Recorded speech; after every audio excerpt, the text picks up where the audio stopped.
Our second mission is called Against the Swarm and sees a primaris captain taking on the Necron canoptech scarab swarms. To play this, you're going to want to go ahead and build the captain who is in your box. It's a really cool model. I haven't put his backpack on yet. And also these little guys. These are just one piece actually, and they go straight on the bases. Against the swarm isn't going to hold our hand with shooting, and our captain does actually have a gun.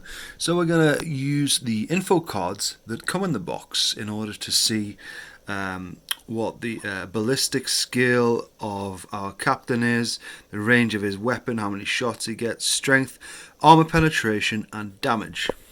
This mission tells us about units, and these scarabs are a unit, and so must remain 2 inches within 2 inches of each other. Otherwise, they break unit coherency. So yeah, basically, so that squads stay together. That's the rules.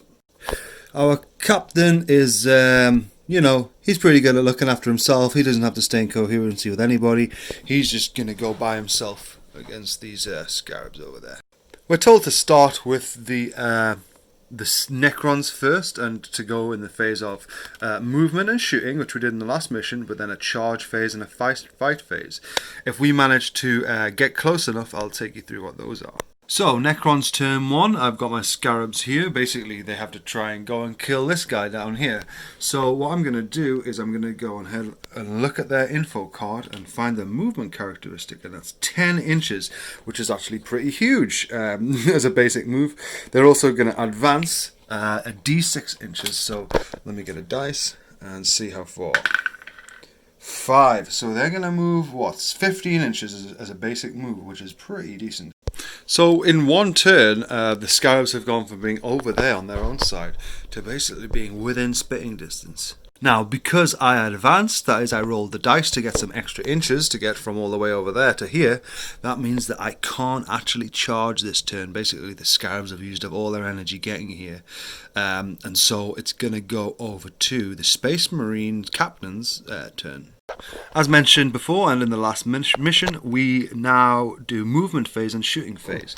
I'm not going to move with the captain actually, I'm just going to keep him there, but with shooting, I'm going to go ahead and look at his info card, and if we look here, we've got a heavy bolt pistol, 18-inch range, pistol 1. I mean, he's definitely within 18 inches, so he's going to take 1 shot.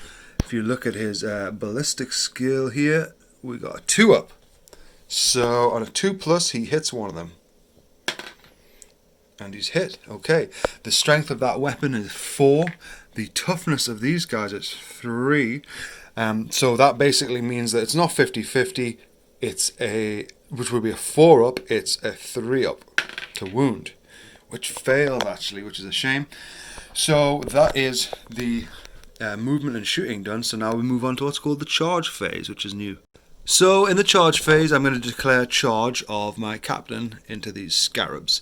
And so the way that you do this is that you roll 2 dice, and the number on the dice in inches has to be able to get you from where you are now to your target. So what's that? A 2 inches basically. So I'm basically guaranteed to get into combat there. So I'll roll them anyway. So what's that? An 8. So just to give you a demonstration, if I was to charge someone who was 8 inches away, like over here, then I would have been able to get into combat with them. These guys are right up close, so I'm just going to go ahead and put him here. Actually, I'll put him there. Cool.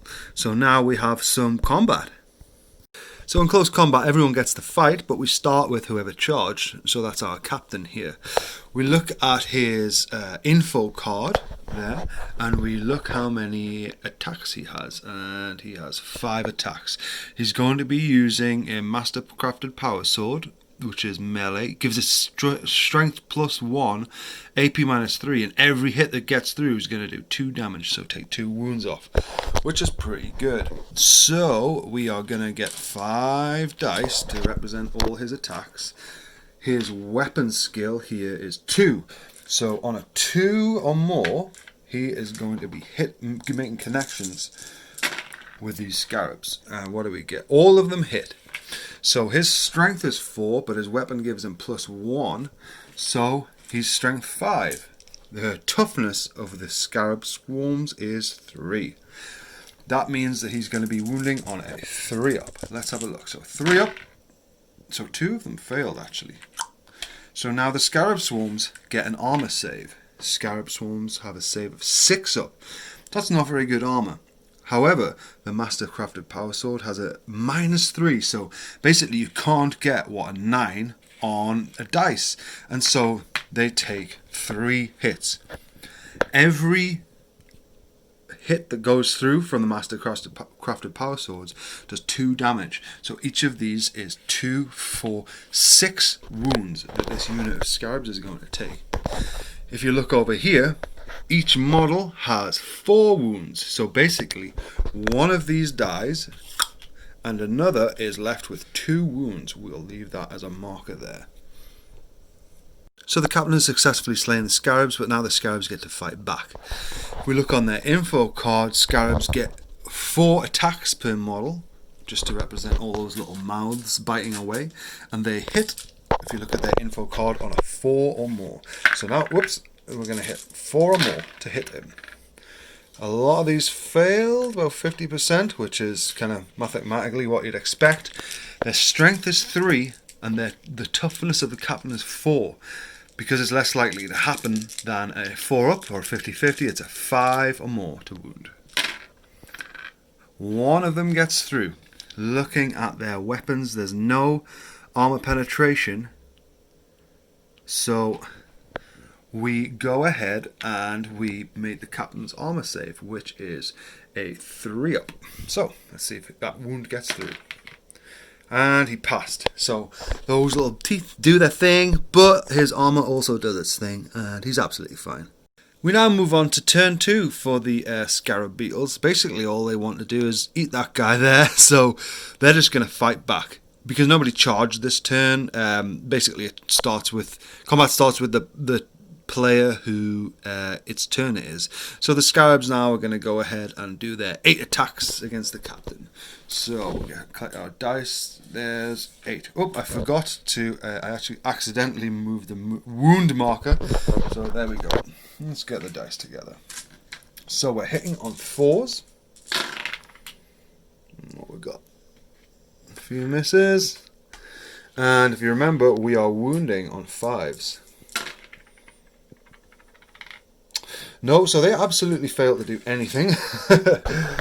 And now the captain is going to go and try and use his sword again to finish them off. Basically, he gets 5 attacks and he hits on 2 or more because he's obviously a very skilled, warrior. So 2 or more. All of them hit. His strength is 5. They are toughness 3, so he's got higher strength than they have toughness. And so we're going to wound on 3s again. 2 failed. Okay, and these 3, remember they don't get armor saves, and each of these actually represents, 2 wounds, because on the info card it says that it does 2 damage. And so basically what happens here is the unit that's already lost wounds starts to lose the wounds. So 1, 2 wounds, and then 1, 2, 3, 4. The scarabs are gone, and we remain with a Space Marine captain totally untouched, and having basically annihilated the Necrons in what was it? 2 turns basically. And so that was close combat, and that was the second mission in the Command Edition for 9th Edition 40k. So we learned the basics of moving and shooting already, and also close combat, which is good. The end of the mission adds a few more details, so falling back. So basically, if you have some units in combat with another unit, and say for example you don't think that fight's going to go well for your Necron in this case, you can actually fall back and leave combat. Once you've done that, you can't shoot that turn or charge again. So that could be good for, saving the skin of one of your units or something like that. Maybe you'd want to fall back for quite a few reasons. Next one is shooting into combat. So basically, if you've got these guys in combat here, and then you also have a Space Marine, your Space Marine buddy here, you couldn't shoot that Necron because he's within 1 inch or combat range of that Space Marine captain. So, for example, what you could do if you were the Space Marine player is in your movement phase, you could fall back with your captain and then let the Space Marine shoot in the shooting phase at that target. Realistically, though, because this guy's so good in combat, you'd probably just want to splat the Necron in combat. But, these are good options to have. Something else it mentions is other war gear. So on the info card for the captain, it mentions that he has a relic shield, which basically gives him an improved save characteristic of +1, so he would save actually on a +2, so making him even better. Again, just as we did with the rapid fire in the first mission, we'll try and incorporate that if it comes up as useful in the next mission. So thanks for watching, and that was the second mission in the Command Edition 40k box.